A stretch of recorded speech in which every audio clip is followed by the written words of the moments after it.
Hi guys, my name is Zach Diniz from Mass Communication third year in St. Xavier's College, and today I am joined by my very good friend Andre De Silva.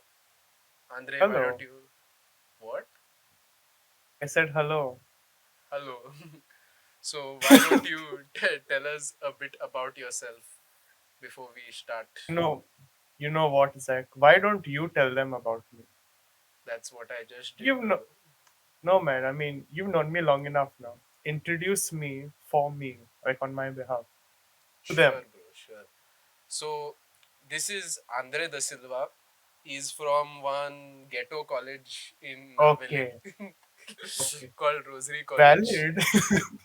No offense to Rosaries if any administration is going to hear this. Actually, they won't hear this, right? But they're on their way to your house now, right? Oh shit. Okay, Yeah, anyway. bro. So the topic of discussion for today's podcast is The Last Jedi. Star Wars The Last Jedi. And I think you and I have very differing opinions about it. What do you have to say about that? Well, we do have differing opinions on it, but I think my opinion is somewhat in the middle. I don't think it's a shitty movie. I think The Rise of Skywalker is a lot worse, but I don't think it's very good either. What are your thoughts on it? So, see, my first Star Wars movie that I watched was The Force Awakens. I don't know whether that has any influence over my opinion. I remember when The Force Awakens came out in 2015, I was like, oh, a new Star Wars movie has come out. I haven't really seen any of the others, but you know what? I wanted to go to the theater, so I went. And I took my dad along and I watched it. And while I didn't understand some things, I still enjoyed it, and that's what made me get into the whole Star Wars universe. So my first exposure was The Force Awakens, and then after that I watched the original trilogy, and I didn't get around to watching the prequels till much later. But then afterwards I watched The Last Jedi, and I remember really loving it. Okay, the first time I watched it, and then when I watched it again, I loved it even more on the second viewing. I think it is the second or third best Star Wars movie. It's Second, overall, there's no way. overall, it's the second or third best one. Like the, Okay, I'm sure Empire is probably the best one. What do you think? true. I agree with that. Empire Strikes Back is probably the best one. Maybe I would put it maybe above A New Hope or not. You I'm would. not really sure. Mm, So yeah, see, man. that's what I Okay, so think of now it. what? Okay, What do so you? clearly you hold it in very high regard. I don't hold it in very high regard. And yeah, the reason for it is I think the writing is just sloppy. The whole, the fuel thing gimmick that they make use of in the whole movie is just ridiculous. Like, I don't think fuel was ever referenced in any of the prequels or the original trilogy. For it to just become so important out of nowhere is odd. Then uh, it's just a bad sequel in my opinion, because the Force Awakens left a lot of questions open, like who are Rey's parents, how does Finn play into all of this, and like a whole bunch of stuff. And I think it gives some very anticlimactic answers to those questions. Like, for example, who are Rey's parents? They're literally nobody. How does Finn play into all this? It just doesn't tell us. And there's more stuff, but I'll give you a chance to rebut. So who are Rey's parents? I think that The Last Jedi did a smart thing by subverting our expectations. They made it seem like Rey was an important character, but if you really think about it, in the in in the grand scheme of things, would it make sense for Rey to be that important of a character? Why can't she be a new character who doesn't have any See, that's connection with? valid, but The Force Awakens just hyped it up so much. Like, it felt like it was a big deal, so it got us excited for virtually nothing. And moreover, it just felt anticlimactic. Like, what was the point of hyping up who Rey's parents are if it isn't important to begin with? as I you said, know. I think it was, it was to subvert our expectations. It was to, Yeah, but surprise us. it You know, felt we like were. a twist for the sake of being a twist, and not because it contributed to the story in any way. So see, in a way, you are right, and that's kind of because the Last Jedi had a different director, Ryan Johnson, right?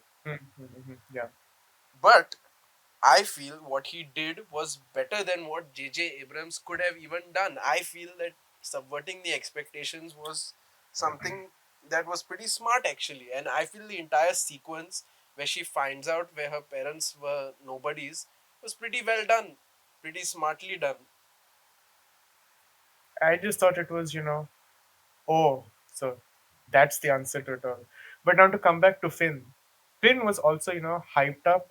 I wouldn't say hyped up, but it is implied that he plays a much bigger role into all of this. Was it really But though? he, yeah, I He mean, was in the first he's film. He literally was he's look. Okay, not I wouldn't say hyped up, but he's literally the first time, like a stormtrooper has been humanized in a way in live action. At least I haven't seen the Clone Wars, haven't read the comics, anything.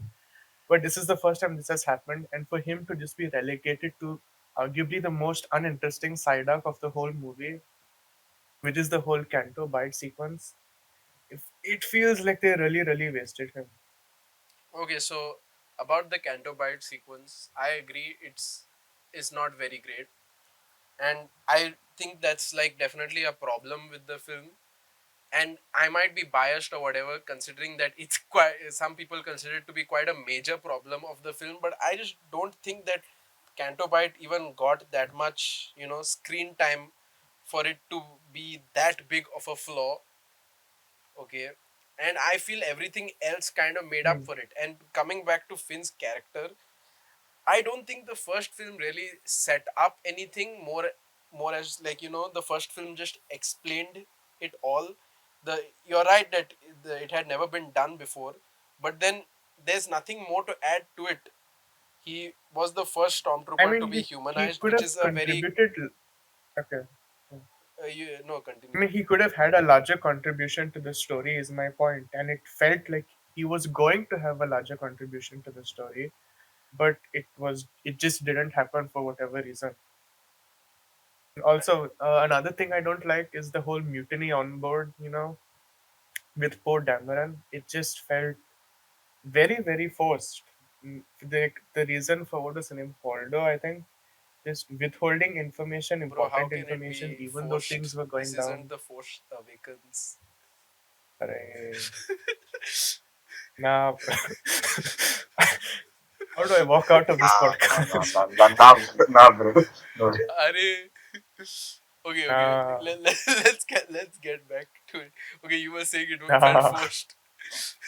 nah, bro. Podcast over after that one.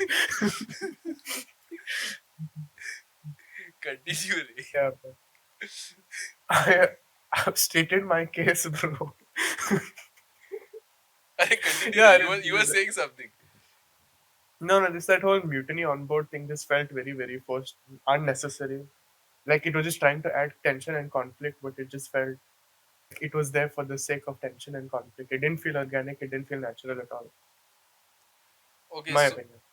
so same thing with Ray's backstory. I felt that we never really saw any problems within the rebellion. They've always been very harmonized, very in sync with each other. They've never had any disagreements with each other. So I felt it was kind of a new idea and a kind of refreshing idea to introduce the fact that not everyone in the rebellion agrees with each other on what to do. So the fact that there was a mutiny, and I felt the mutiny was done well, and in the end, it was resolved also in a well enough way where poor Dameron was proved wrong, like that he didn't know everything. And if you go Yeah, to but see, that's see, what at the what same, that's what okay. happens in actual armies and rebellions. The leaders don't always disclose all of the information to their subordinates, and that's how mutinies happen. So I think it was a realistic and interesting way to take the story. I don't know, you. Again, I just disagree. She saw things were going down badly, but still, the lack of information was the whole reason why things were going badly. It makes no sense for her to withhold that information. And even if they were having problems, there was a better way to handle it. I mean, I think Rogue One did a better job, I guess, because Jin Erso and gang, they sort of go against orders and go to Scarif and do their whole thing. So, with respect to disagreeing with upper management within the rebellion, it had been done before, and it had been done well. So, yeah, this is not an example of it being done well, in Okay, my so opinion. you are right about it being done before, I guess, because I wait. Did Rogue One come before the Last Jedi? 2016, right? Yeah, yeah, yeah. Okay, yeah. So you're right. I guess I forgot about Rogue One because I didn't feel like Rogue One was all that great of a movie in the first place. So I kind of My forgot third about it. favorite Star Wars movie. I guess we can disagree on our ranking of the Star Wars Hmm. movies. But anyway, I kind of forgot about it and I don't really remember how they handled the whole thing. So, I mean, you're right that I guess that it had been done before, but I don't know. I guess we have to agree to disagree that I just felt that it was handled in a good way. Oh, Also coming to like the most important, like the biggest bone of contention I have with the movie, and that is, Luke Skywalker's reason for just attempting to murder Kylo Ren. That was just odd, dude. Like it, there is very little. It makes almost no sense for him to straight up want to murder his nephew based on a dream he had. I Like, mean, this is the same dude that brought Darth Vader, who had like killed people and did some bad things back to the light side in a way. But now the guy just wants to straight up murder his nephew who is a child. It felt so out of character, in my opinion. okay, so I have a couple of things to say about that. Mm. Number one, so he didn't so the movie never made it clear whether he would go through with it. In fact, I think if I'm not mistaken, they showed his hesitation, and if Kylo Ren had not woken up like that, I don't think Luke would have done it anyway. He would have probably not gone through with it. But This I is think it's okay. normal Go for on. a character to have, debate in their one's mind. And as for him wanting to bring Darth Vader to the light side, it was, you have to figure out the circumstances. He had already, you know he Darth Vader was, his dad, and obviously he'd want his dad to, come back to the light side. And also in the end, when, he was trying to save him and shit, Darth Vader kind of proved himself that, he Yeah, he but see, could do okay, the look, look, thing. look, But look. So Darth Vader. Okay, go on. okay, so I just felt that when he got the visions of Kylo Ren possibly going to the dark side, or should I say Ben Solo going to the dark side, he probably, you know, Mm. shat himself or something, because he saw what had happened before with the entire original trilogy, and he Mm. probably, didn't want something like that to happen again with the deaths of so many. So he probably had a moment of weakness where he thought that the death of one would, fix all of that from ever happening again. But he wouldn't have gone through with it. I feel that if Kylo Ren had not woken up, he wouldn't have gone through with it and would have tried to steer him towards the light side like how he did with his dad. It's just unfortunate that he had to wake up and see that and push him even more towards the dark side. That's See, just what I I think. disagree. Look, I think his attempt to do it at all, him thinking about even doing it, it feels out of character, right? See, because Darth Vader had already converted to the dark side. This guy was a kid who wasn't even there yet. Like there was not. The movie doesn't show you any attempts that Luke makes to convert him or keep him in the light Well, side. he wasn't a He kid resorts. exactly, right? He He was wasn't he an adult either, right? he was I feel like he was around the same age where Anakin turned to the dark side. I don't think so. Anyway, he I'm didn't pretty sure look he was pretty young. that young. Okay. Okay. Regardless of his age, just still he was still in the light side. He wasn't completely converted yet. But Luke never really, like, why didn't he just talk it out, man? Why did he think of like murder? Why was that his go-to? Why was that the because first thing he thought? because That feels out of character to me. because if the Especially considering he has brought people back to the light side before. Keeping that in mind, I he mean still before resorts. he has only got one person right before. Yeah, but like it was like the that And was like one of the also, biggest villains in movie history, man. I'm pretty sure Luke knew that too. yeah, but listen, man, you Okay. again, I'm bringing up the same point. Lots of people died because of Darth Vader in the entire empire. There was a lot of suffering, lot of Hmm. tragedy. Luke probably just had a moment of weakness, character flaws, man. people Yeah, man. people Because aren't like always it's perfect. it's And such a big moment. Like character, it's such a big moment of weakness. It's out of character. Is that's basically my point. That it's such a big moment of weakness. It's out of character, well, I guess we'll have to essentially. agree to disagree Agree yet to again. disagree. Okay. Okay, but the thing I did like I thought all of the action is really good. Same. I I thought thought, the yeah, visual white and style of the red. whole thing is good. Yeah, I liked that. I even think the Holdo maneuver scene. Of course, I think people really dislike that scene for some reason. I'm not sure. I've seen it get a lot of flack online. I like it. I think it looks cool. Uh, What do you think of? I Yeah, I thought the whole Luke training Ray thing also I liked. I liked that. It was interesting to see a damaged Luke Skywalker, but the reasons for him being damaged are just not handled that well. So yeah, so yeah, about what you I said, still don't think it's a bad the movie. action and everything. I think the sequel trilogy does action really well in all three. Yeah, Even though the third one uh, isn't the I best disagree. movie, I Disagree about the third one action. I don't know. I thought the I don't third think one had there pretty is great nothing action memorable too. about the third one action. Like aside from the final scene, maybe with Rey and Palpatine. Even, I mean, in terms of That's it, though. memorability, yeah, even I don't remember, but I remember when I watched it, which was when it came out in 2019, which was like 5 years ago. I remember Hmm. liking the action, but then not much else. So yeah. I just thought it was basic, actually. Hmm? I thought it was basic. You know what? I think The Force Awakens does action really well. Both The Force Awakens and The Last Jedi, action-wise, they're on point. Rise of Yeah. Skywalker, though, on virtually every front, is just kinda not good, you know, except for one or two scenes here and there. Yeah. Okay, so I thought Last Jedi was pretty great, and Rise of Skywalker is. I don't think it's a dog shit movie. I just think it's It's meh. a T minus forget in so and so days for me. Yes, I don't even remember anything about it except Palpatine being there somehow. Yeah, Palpatine is back somehow. you know what? Credit where credit is due. That the Rise of Skywalker is a good looking movie. I like the way it looks. I think it has a nice visual style. That's it. That's about it, actually.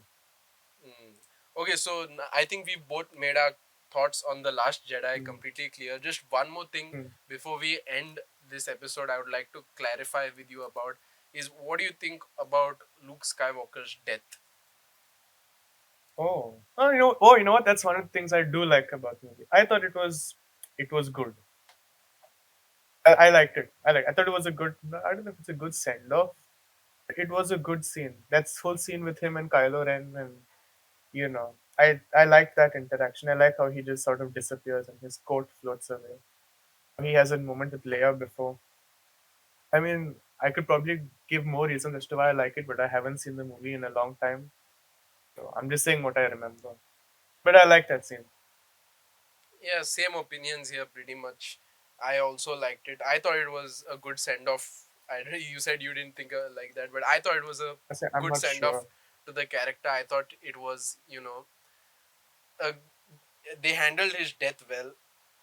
I just I had kind of one problem with it though. I felt it should have come in the third movie possibly because we got just one movie with Luke in the entire sequel trilogy. which is kind of a bummer considering Mm, he's one of the main stars of the franchise, and in the entire sequel I trilogy he mean, just appeared in one film.